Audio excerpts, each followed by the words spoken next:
Fortune really does favour the brave in financial markets. The most successful traders are usually those who make big, bold calls and then put their money where their mouths are. My guest today certainly falls into that category. In early June last year, he sent me an email highlighting a buying opportunity in the Italian stock market. It was a gutsy call. At that time, the European crisis was raging and Italy was at the very centre of it. The Italian market was languishing down around 13,000. Less than 2 months later, it had begun to rally hard once again, hitting almost 18,000 in early February this year. That's a gain of 38% in just 7 months. And that wasn't a one-off either. Back in 2011, when America's Dow Jones index was around 10,700, today's guest put out an announcement predicting a move to 14,200 by the first half of 2013. Quite a few people laughed at him when he made that very precise forecast. Fast forward to the first half of 2013 and, well, they're not laughing anymore. Today he's going to be telling us about some of the hottest opportunities that he sees here and now. Vince Stanzione, welcome to the show. Great, good to be here. And Well, brilliant to have you on. After I've been following your stuff for quite a while, and obviously you've made some really, really great calls. So I thought we'd start off on the Dow Jones.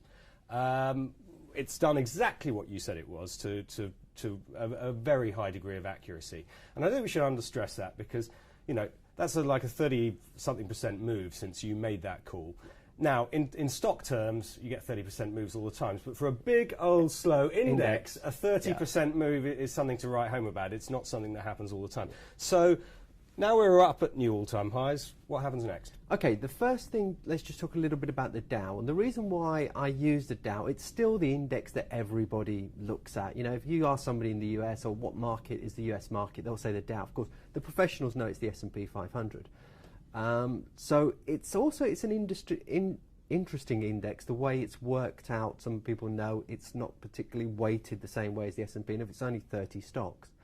The other thing we also need to just realise as well, the Dow today isn't the same Dow as it was 3 years ago, 6 years ago, or 7 years ago, because they changed the components. So for instance, in the Dow 30, there's no General Motors anymore, there's no Citibank anymore. Kraft was recently taken out because it's spun off, and United Health has come in. So what they do with the Dow is basically really what I call a survivor basis. So if you think about it, the Dow in a certain way, probably not the correct term, but it's almost rigged to go up. Because if stocks are not particularly doing very well, they fall by the wayside. Because it's all done by committee, isn't it? Yeah, a bunch of journos sit down and go, what represents corporate America today? Exactly, right, okay. Exactly. So really, when people sort of say, oh, market's going to crash or the Dow's going to crash and what have you, well, maybe short term it could, but long term, you've got to think that index is actually rigged to go higher. Okay, now that's a nice way of looking at it. But the key question is, can it keep going higher? Because, this has been a fantastic rally. We're up from, was it sort of 6,000 something or rather back in... More than 130%, yeah. Massive move. Basically double. But then at the same time, I can also counter-argue that and say, well, actually, anyone that's invested in the last 5-6 years, well, going all the way back, as you can see on the chart, hasn't made any money. Yeah. So my argument to that is, well, that means we've still got more to go. Now, I also follow seasonality, and I think you also look at seasonality as well, for those that are not viewing. I'm a big fan of the 80-20 rule, which is the Pareto principle. And if people have been in sales or business, that basically 80% of your business comes from 20% of your clients. In your wardrobe, let's say you've got 10 shirts, chances are 2 are your favourite and you'll wear those the most, and 8, well, are fashion mistakes, or you'll wear them on a special occasion. Now in markets, if you go through and look at where the gains come, normally it's the first 90 days of the year and the last 40 days of the year. And they'll sell in May and go away. Right. But if you look through, there is some truth in that there are sections of the year where the market is more active, sections where it does much of nothing, and sections where it's a little bit weaker.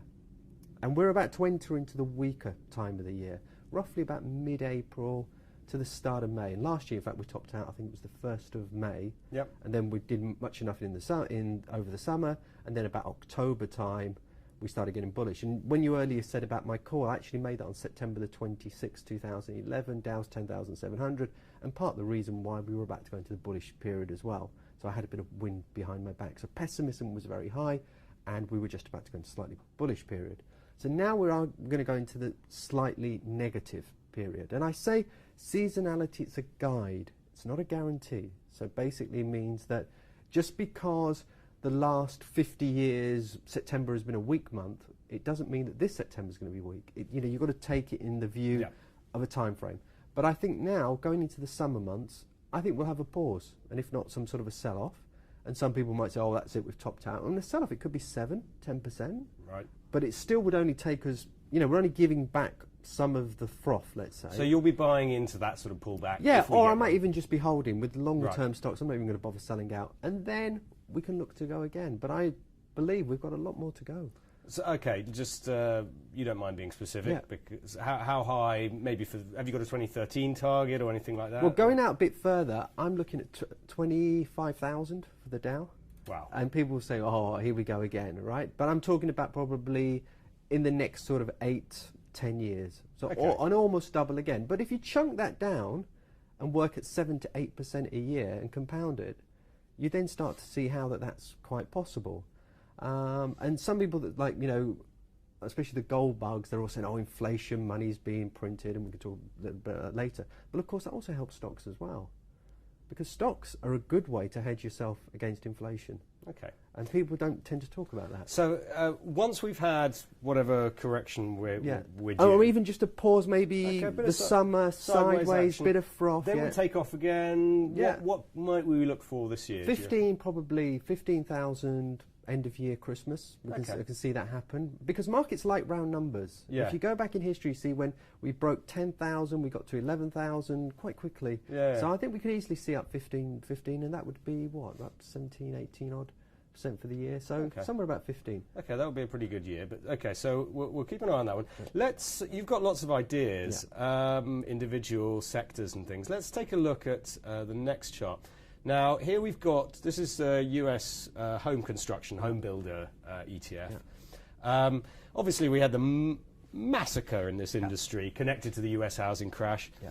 And I don't even know if this tells the full story, but because the ETF only goes back to 2006. We came down from $50, virtually to wipe out here. And then just last year, last summer's lows, $8. Yeah. Since then, gone up 3 times. Yeah.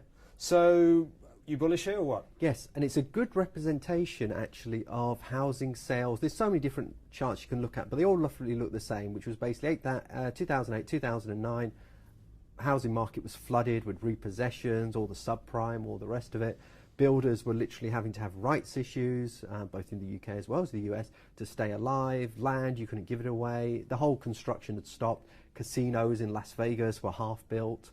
So it's all looking a lot prettier now. It's looking a lot prettier now, but still obviously a long way before we get back to the heyday, and I'm not sure if we'll ever get back to that. But construction, it's funny, there's a company called KB Homes, which is an American builder, just came out yesterday and said it had the best sales since 2006 for housing. Because what you had was a period where no new houses were started. So we've got a bit of a catch-up almost. So in this ETF, for those watching, obviously an ETF is a basket basically, so you can buy it or sell it. And in there, I think there's about 30, 40 different companies. So you've got home builders and also a lot of companies related to home improvements, Home Depot, people like that. But yeah, I'm constructive on that. Technically, that's beautiful. Yeah. I mean, any trend follower would love to that because it's strong, but also, little pullbacks along the way. Yep. Do you look at the valuations here much? I have to tell you, I don't. I don't know about this sector, but they're still pretty bombed out. Okay. And quite a few of the home builders are still not making money. They're losing money, so they get valued on how much property they've got or how much land they've got banked. So really, no, I'm a bit like you. I'm almost on looking at the trend. The other thing, what we've got now is mortgage rates are relatively low in the US. It's starting to get easier to get a mortgage because a couple of years ago, if you had good credit, it didn't matter. If you had bad credit, people couldn't get mortgages, and also there was no confidence. People didn't want to buy a house because they thought, well, if I buy a house today and it's going to go down, what's the point? I might as well rent. And a lot of people in America are still in rented, But now we're slowly starting to see that confidence come back, saying, well, you know what, I can maybe buy my own home at these valuations, and we're starting to see, a comeback. Okay, let's take a look at the next chart, and this is once again it's an ETF. Yeah. This is tracking the U.S. Financial sector, which includes a whole bunch of stuff. I mean, not only banks, but very related to the property market. Yep. Yeah? If we look at the UK banks or the US banks, they were heavily involved and still are with property companies and insurance. And of course, we see exactly the same sort of fall. And again, we see banks are in better shape than they have been for a long, long time. Again, still talking a long way from the heydays of 2007, but certainly in a better shape now and coming back and becoming more profitable. Now we're starting to hear about banks starting to pay dividends again, which is good news. A lot of people say, oh yeah, they're all bailed out by the government. Well, the actual US government made a profit on top, probably more by mistake than actual by design. But, banks like Citibank have paid all the money back. A lot of the regional banks have paid back. AIG now, the insurance company, is no longer government owned. All the stock has been placed out. And in fact, it's the #1 favourite with hedge funds. So, that overhang has basically been cleared up. And as you know, with stocks, sometimes they can't go higher if there's a seller. So if the US government is still a big holder of AIG, for example, then at some stage they're going to get out. But now they've got out, it's, it can move higher. And if you look again, if you go across the line there, we're ready to break out. Technically, once again, this is beautiful. Nice steady uptrend. I mean, that's the sort of thing you want to be in. My only problem here, and to an extent with the home builders as well, you say how much of this is just because of all the money printing that you mentioned earlier. I mean, specifically, well, maybe that's not a problem, but what about when it stops? Or what about when they start hinting that they're going to stop? Okay. Because I think all of these stocks are at risk of a bath if that happens. Okay, so if they stop, what's going to happen? Are interest rates going to go to 10, 15%? Right now, a US mortgage rate, 30 years, last time I checked, was 3.6%. Relatively manageable. I remember when I first had my mortgage in the UK, I was paying 15%, 14, 15, that was about 1991, and we're not going back to those days. So if interest rates started to creep up a little bit to 2, 3% or what have you, would that stop the whole financial market? Would it stop the whole housing market? I don't think so. Okay. And yes, they're talking about slowing down the QE and what have you. Go ahead.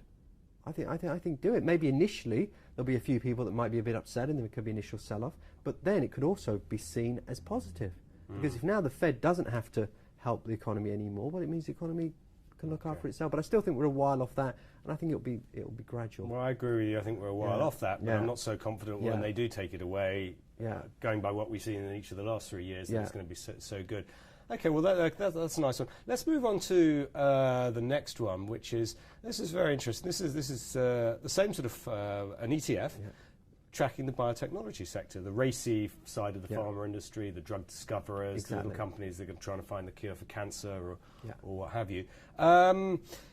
Once again, I mean, it's been a much stronger and more consistent recovery since 2009. We've seen those other ones got off to a great start, then pretty much gave up all their gains, then went up again. This thing is going up. Okay, you've had some pretty big spills along the way, but there's no doubt about the trend. I suppose my first question on this would, having gone up so much, is there any value left in there? It's not bombed out anymore, I don't think. I mean... But you're right. First of all, biotech is still a relatively risky business. The good idea of using an ETF, you spread that risk. Okay, so if you just buy one biotech stock and then the FDA comes out or whatever and it's had a drug which has been failed a trial or whatever, you've seen the charts fall bang down 30-40% in one day. So by using the exchange traded fund, you spread your risk. So that helps a little bit. But no, I still believe there's some huge advances in biotech, in people wanting to live longer, in healthcare. And it's a sustainable trend. I believe it's sustainable, even with those big sort of pullbacks. I mean, I'm like you overall, and I like buying the ETFs. I like buying sectors and big themes like that.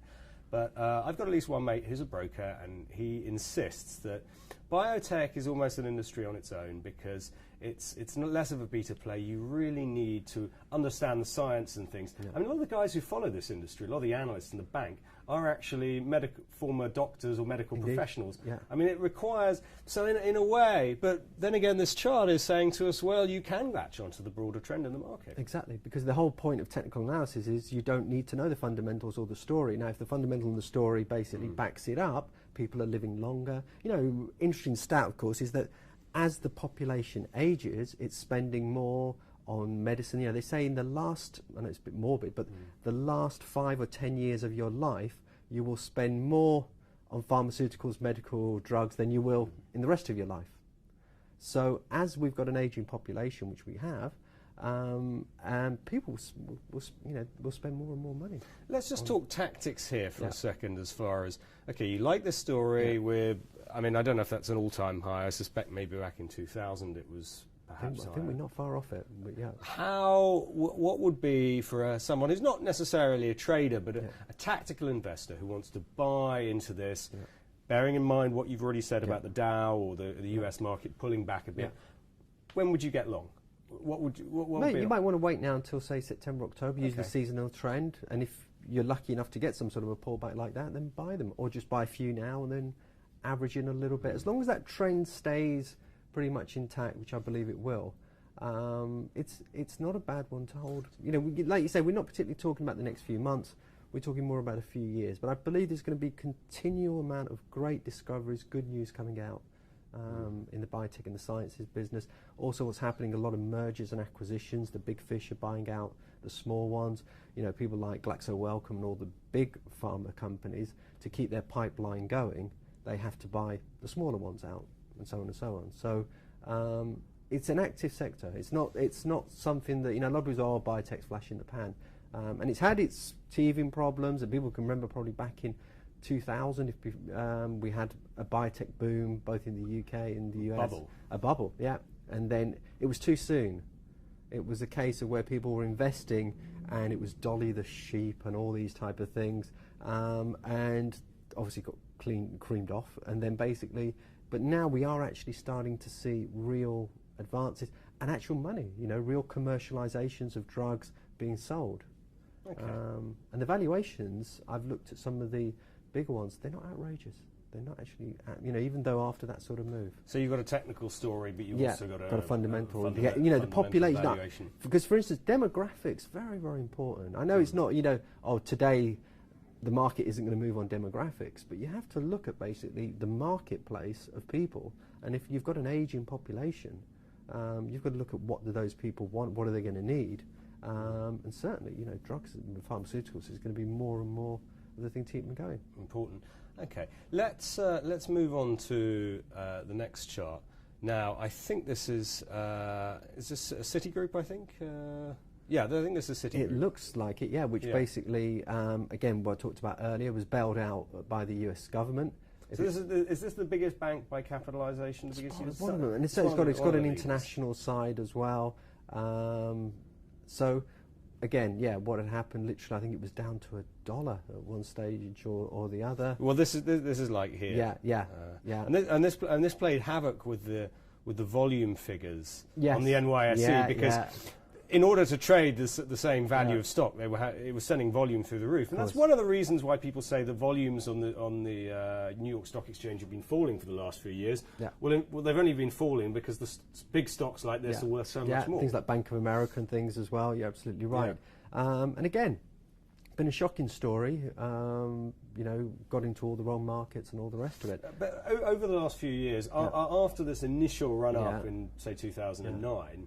It's been pretty dicey stuff. I mean, you've basically been shopping sideways in a decreasing range, but now you have got, once again, this much better. And the story is the US government have sold all their stock. Right.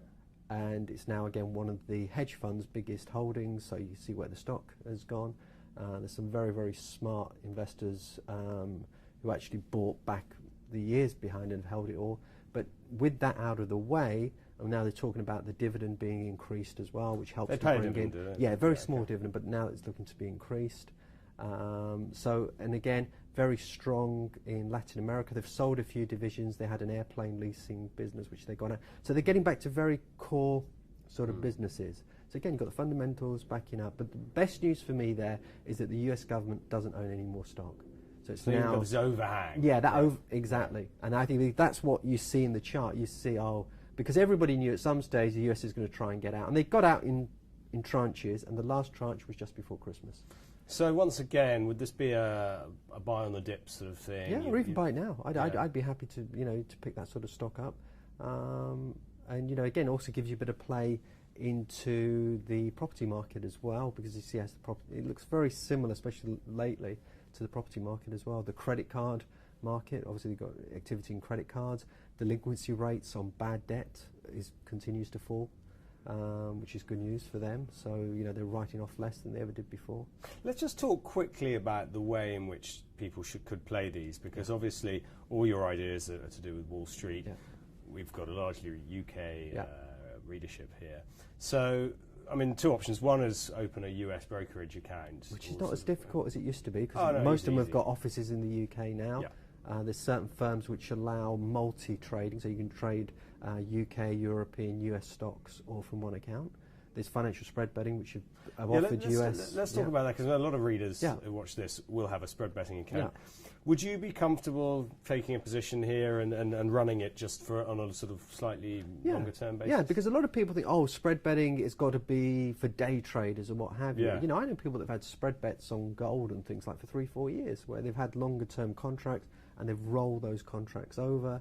So you've got to do it in smaller size. You're not going to. You've got to do it in limited size. Yeah, but some of the brokers will if you call them and say this is what I want to do, they can help you that, because they can obviously hedge the stock out in the market or what have you.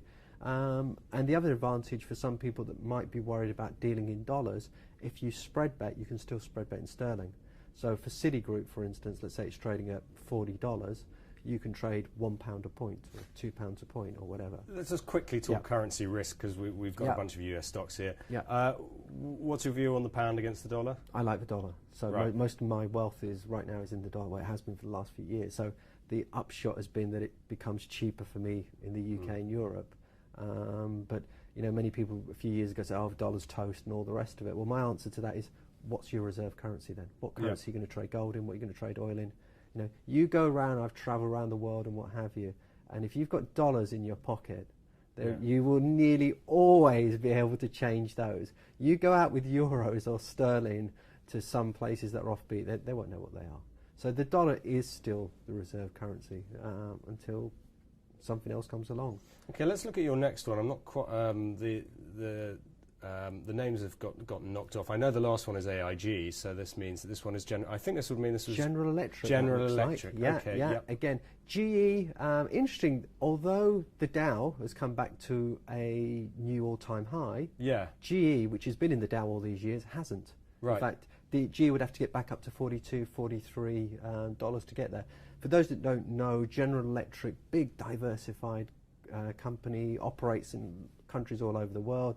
Things like jet engines, finance, which is where it got into trouble, GE Finance, washing machines, appliances, scanners for healthcare, huge into lots of diversified areas. And I think GE gives you an idea of both the US and the world economy. So if GE is in trouble, it's not a great sign for everything else, because it's got its fingers in so many different pies. And at some stage, I wouldn't mind to see if GE actually was to do a bit of a breakup and maybe do what's called a spin-off, which is where a company like GE will say, right, we're going to take the healthcare side and float that off as a separate company. And unlock the value. And unlock the value, and as a shareholder, you would then get some. And that's been quite popular lately in the US. There's been quite a few companies doing that.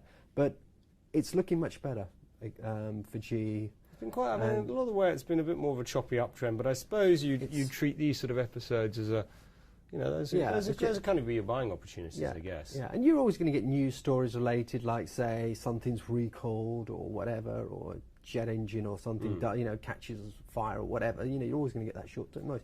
But you see, it's fairly steadily up. And my view here is that if the Dow is going to hit those sort of figures that I'm talking about, you can easily see the stock double.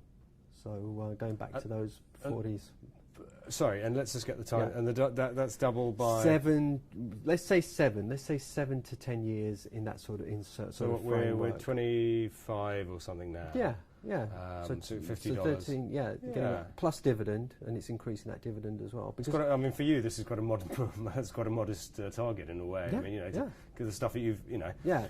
Yeah. Not everything sort of. It's a slow burner Yeah. for Vince. Okay, right. Yeah, Okay. But but also, you know, for a lot of people that are maybe, you know, putting some money away and what have you, they've got the dividend which they can have straight away now. Is that any good?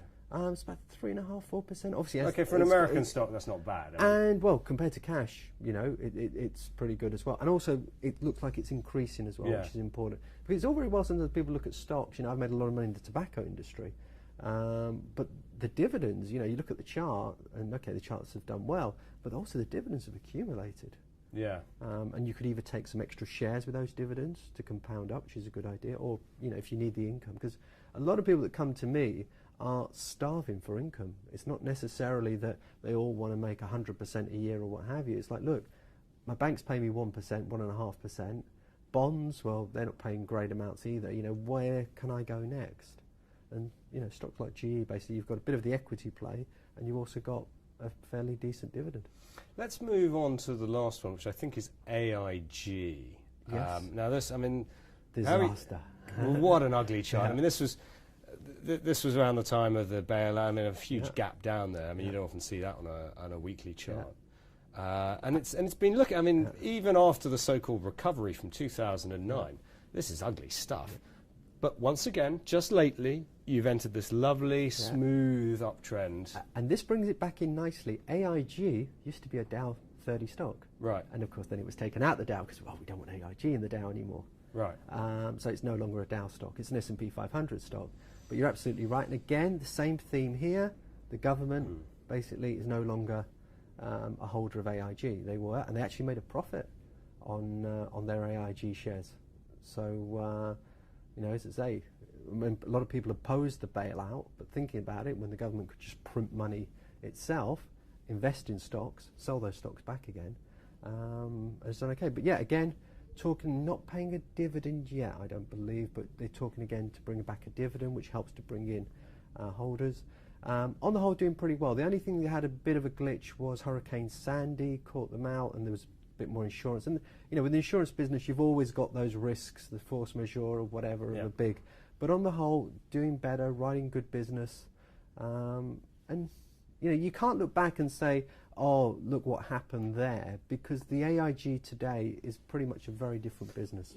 Just in terms of when we get in, is this, would you buy this now, or would you once again wait for the pullback in the market? You can wait for a pullback or buy it now, because I'm not buying it for 3 or 4 months. I'm sort of talking a little bit longer term than that. And again, you know, you see it's not racing ahead here. It's just literally sort of creeping up. We've got a target. Have you got a sort of target for where this one could go? Not really. It's a hard one to value because of what happened in the past. You know, chart-wise, you can't say, oh, it's going to go back and fill that gap or whatever. That's way high. Yeah, exactly. At some point, that's going to happen. Yeah, but it could come back. So it's more of a theme. Government's out of it. The business has turned around. Chart's starting to look a little bit better. Again, a hated stock. A lot of people, oh no, I won't touch AIG again. It's toxic. I mean, people are going to have bad memories, even though the things have moved on since then. Yeah, of course. And you know, your management's changed, but starting to move back. Okay, just to wrap things up, we touched very briefly on gold. We haven't got the chart. What is your view on gold? Not a fan. I've got a few gold coins, and that's about it. I used to love gold. If you read back some of my old articles, from like 2001, 2002, I liked it. A couple of years ago, probably a bit early, I said, look, all right, gold's still okay, but you know, if you remember basic economics, opportunity choice, which basically means like if you've got 10,000, you've got the choice of buying gold or you've got the choice of buying stocks. You can only buy one. I believe you'll make much more money in shares than you will in gold for the next 10 years. So, okay, has the bull market in gold probably finished now? Yeah. I think they might creep out, and I know a few people have said, oh, there might be a little bit more, and there could be a little bit more in it. But I think that story's done. And people say, oh, printing money, inflation. Again, I come back to it. Yes, so are stocks. Stocks are also moving up. See, the problem with gold, it doesn't pay a dividend. Right. Which I think is important. And, you know, people like Warren Buffett and what have you has always been a little bit anti-gold because he's saying, well, how do I value it? with a company, it's making a profit, it's got an income stream or whatever. The only way you can really value gold is, well, what someone else is willing to pay for it. Or the amount of money that's gushing out these central banks. I mean, that's the other way. And again, well, that's also hard to quantify as well. People saying, oh, this QE printing, but if you look at the other thing, the velocity of money, yep. It's not necessarily going back out again. So they're printing this money, but it's not necessarily being used, which makes me think that actually we're not as hooked on QE as you might think. That's a whole different deep discussion and thing to look at. So it might be a case of people think, oh, there's a lot of QE going on, but it isn't actually necessarily going right back into the markets straight away. Okay, well, some really, really provocative and thought-provoking ideas there. Hopefully we can get you back in a few months' time to see how you've done, hopefully as well as your last two big calls for us. But Vince, thanks very much for coming in. Thank you, pleasure.